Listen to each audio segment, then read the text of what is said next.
Want to add music to your CapCut videos but don't know how. In this video I will show you exactly how to add music in CapCut. Let's get started. First of all, we have to open CapCut. Then we have click on new video.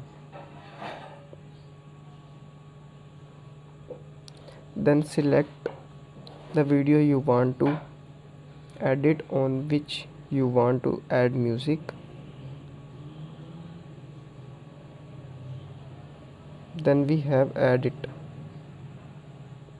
Then you will have the option of audio at the top. Click on it.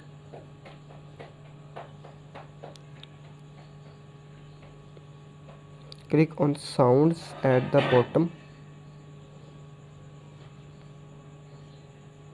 First these CapCut sounds will be shown.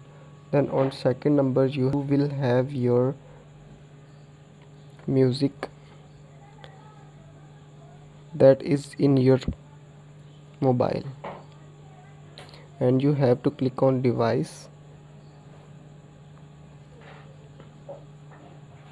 At the right side, then all of your audio that are there will be shown, from which you can select that one you want to select. And in the next video I will tell you how to add voiceover to your video through CapCut. For this you have must subscribe to the channel and press the bell icon, and you must share this video with your friends. Thanks for watching.